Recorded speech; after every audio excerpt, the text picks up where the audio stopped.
እንዴ ሞታለች ኦፍ ኮርስ ሞታለች እንደዚህ ሆና እንዴት ልትኖር ትችላለች እናንተ አላያችሁም እኮ ለዛ ነው ሞታለች ሲጀመር እንትን ብለዋታል እኮ መዳም ከባሏ ጋር ስተኛ አገኘቻትና ሙሙዋን ቆረጠችው ጉድ አን ኦዱ አካሲ ergan hordofu dhiisee tureerechuudha madaamini agna qabde moo maadhani agna qabde miti amma suuta jammare jabeesse isinitti intaloo agna qabde ton taane agna qabde to iste xuruudha jaarsa shifaana otoo ciisanii fuuluma fuulatti argitee ay umumuudhaan amaarifu maani isinitti maasinu beektu umumuuchuudha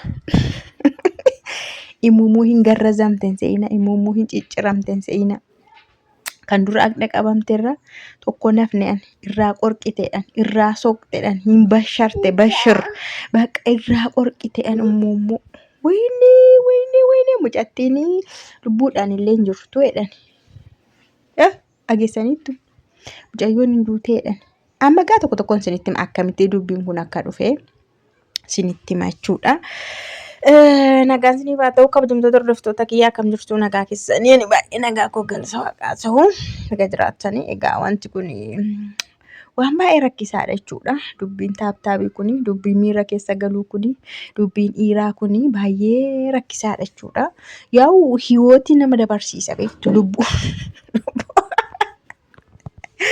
lubbuun koo dabartee achitti badduu jedha sirbi tokko ula waa'ee jaalalaaf kan sirbame wayii jira natti fakkaata maali gaggaban qaba dhungannaan akkaataa qaba laftammaa lafti dukkana shaamaa kee jalan quphanaa naamin lubbuun koo dabartee achitti badduu ni jedhan isa kana intalooni jaarsa madaamii faan erga taaptaabii argatte lubbuun koo dabartu waan jettee barreeffatte fakkaata egaa akkuma tokkoon sinitti hima jedhee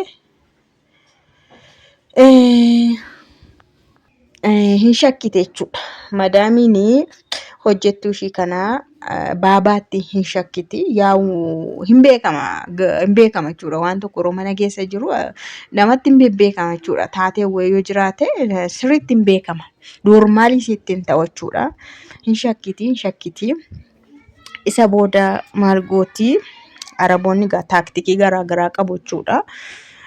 Yaa'u gorfaa madaamii keessatti wanti kun kan raawwatu madaamiin immoo gorfaa ishii keessa kaameeraa hin keessu of maal gochuudhaan waraabdisi jamar namni baay'een kaameeraa gaafatee jira kaameeraa hin jiru gorfaa ofii keessa maal gochuu kaameeraa keessi gorfaa mataa ishii keessa bakka garaagaraa to'annaadhaaf keessi malee kan ishii keessa kaameeraa hin keessu egaa madaamiin kun hojjettuudha jechuudha. Baabaan moroo baay'ee manatti hin dabarsa ishee caalaa isatu mana dabarsa jechuudha mana ta'a guyyaa tokko maal gootee baqa akkuma nama yeroo hundumaa hojii deemuun kaatee fataayittee shaaworii galtee uffata jijjiirrattee waan hundumaa godhattee isa hojii madaqxugaa yeroo hundumaa of waan hundumaa goggootee deemtu waan hundumaa goggodhattee shittoo diddibattee isa booda baabaadhaan nagaatti dhaamtee deemaan jirattee qulfii konkolaataa fudhattee baatee sinii deemti jechuudha. Achi booda yaa'u madaamonni baay'een qulfii isa alaarraa ni qabaatu. Qulfii isa alaa ni qabaatu. Baay'een isaanii qulfii isa mana keessaa iyyuu ni qabaatu. Ofii banatanii seenu jechuudha. Yeroo baay'ee hojjettuu irra bahuu yoo barbaadan qulfii garaagaraa ofumaa qabatu isa alaa isa keessaa illee hin qabatu jechuudha. Qulfoota kana qaqqabdii jechuun duruma haala mijeeffatteetti egaa qormaataaf waan ta'eef baatee sinii deemti. Deemtee ajjiroonni keessan lamaan egaa hojjettuttiin sun daftee yuunifoormii ishii xaalxaal gootee daddarbattee baay'izawee baabaani gorfaadhuma madaamii sana keessadha kan inni jiru yeroo isheen biraa deemtu madaamii yeroo deemtus juma keessa jira. Achi hojjettuun keessanii ija ishii ashaboodhaan niqattee gorfaama sana keessa sinii dhaqxe jechuudha. Gorfaama sana keessa qaxxi jettee sinii deemti. Siree isaan irra bulan hin afamne waan isin baabaa fi madaamiin isaan irra bulan hin afamne. Galgala isaanis liigoree gashee bulan deem gashin ta'e hin beeknu isa garuu waluma bira bulanii biraa deemtee hojjettuun keessan achi sinii dhaqxe. Madaamiin sa'aatiidhuma wayii daqiiqaama wayii tigaa. Yaa'u dafanii taaptaa wal godhanii wal biraa deemti isheen gosa hojii ishiitti deebite waan ta'eef qaxxattee dhufte qaxxattee qaxxalatte jettee yeroo deebitee dhuftu abbaate jarri lamaan achuma jiru ka sireemarra jiru ka hojiimarra jiru ka fuulumaa fuulatti qabde jechuudha bakka. Viidiyoodhaan itoo hin taane ijumaan argite jechuudha. Kaameraadhaan itoo hin taane ijuma ishiitiin argite jechuudha. Achi booda madaamiyyoo maal goote xuruudha. Sijjammar Araboonni yoo waan akkasii isaan mudate jaarsa isaanii irratti humaa tarkaanfii fudhatan. Hin tuqanni malee jaarsa isaanii dhugaa dubbachuu kamiin isaanii jaarsa isaanii hin tuqanni. Jaarsa isaanii hin tuqanni. Hojjettu keessa maal gooti? Mudhiidhaa gaditti jechuudha.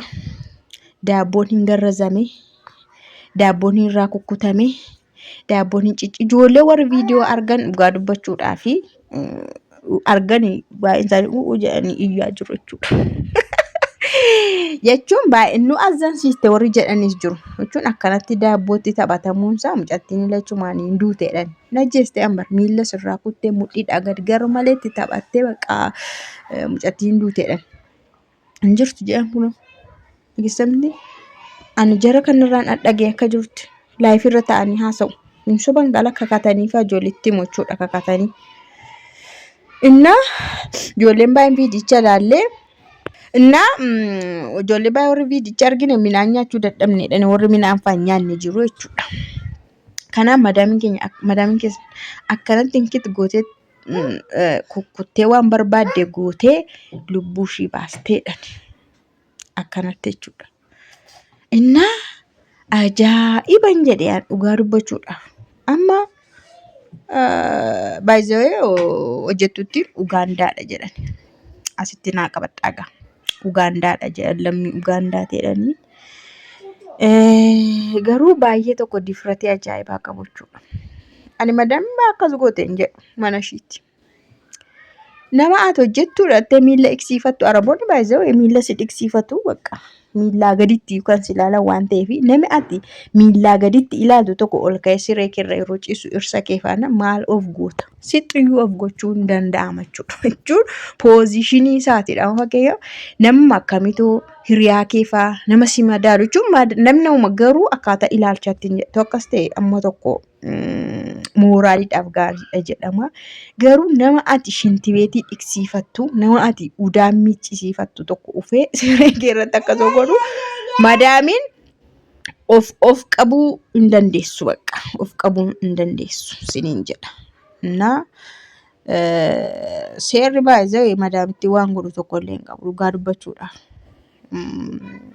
Seeronni biyya Arabaa tokko keessattuu kan Saawudii waanuma kanaa ol namatti murteessa. Akkanatti jaarsi namaa faana namni qabamnan sireesiidha dubbiin du'aa ol jechuudha. Akkuma du'aayyuu murteessama. Akkatti dhabama gootee lubbuu ishii dhabamsiistee katakkattee lafa keessee baay'ee tokko nama ajaa'ibachuudha. Madam baay'ee budaadha. Budaadha jechuun namni eebila budaadha jedhe budaa sana nama nyaatan osoo hin taane hin beeka jechuudha. Sirriitti hin beeku waan tokko shakkaniiru taanaan wanti sun riilii irra ga'umuuti. Akkaataatti irra gahan hin beeku. Irra ga'u bakka ofii isaanii harkaan qabuu barbaadu isaan shakkaniiru taanaan waan tokko. Garuu yeroo baay'ee karaa akkasiillee ijoolleen Itoophiyaa gobaziidha. Waa'ee karaa dhiiraatiin anamman beekutti hin hamataman. Karaa dhiiraa karaa jaarsa madaamii hin hamataman dhugaa waaqa hillikii qabu. Hillikeenyootadha malee akkana dhiira jala deddeemanii washa karee ta'anii dhiira minaamin heeras maamin jiru Itoophiyaan akkana hin godhan annan beeka. Lammiin garaagaraa garuu keessattuu lammiileen tokko warra akka Filiippiinii mana dhiirri jiru baay'ee jaallatu. Dhiirri jiraannaa isaanitti tola waan ta'e bakka. Baay'ee of eeggannaa hin barbaachisa jechuudha. Dhugaa Arabni sireesiidha. Akka biyya kanaatti lamaan isaanii maaliin gootu jaarsa kee maaliin gootu wayi. Mucaan madaamisitu akkana godhee mucaa ishiin tuqxu madaamiin. Osoo ilmi ishee akkana hojjettuu faana ciisee hojjettitti situ mucaa koo balleessee situ mucaa koo gudee deemu hojjettuu qabdee mormarra dhaabatti malee abadan mucaa ishiillee ilma ishiillee hin tuqxu. Akkasuma jaarsa ishiillee hin tuqxu bakka. Tokkoffaa jaarsa ishii anaan waarraddu, jaarsa ishii salphistu, maqaa isaanii badaa. Darbaan darba maqaa ijoollee ishii hin badaa, maqaa ishii hin badaa. Isaan kabaja isaanii baay'ee du'u jechuudha. Baay'ee du'u waan ta'eef ishee nama fakkeenyaaf hojjettuun sun akka mana isaaniitti akkas taateyyuu dhagahamuu dhiisuu danda'a. Karaa biraaf akkas taatee kuftee waan ta'e maal elektiriik minaamin akkas fa'aarratti odeessisuu dandeessi isheen mana ishii seef godhachuudhaaf jechuudha.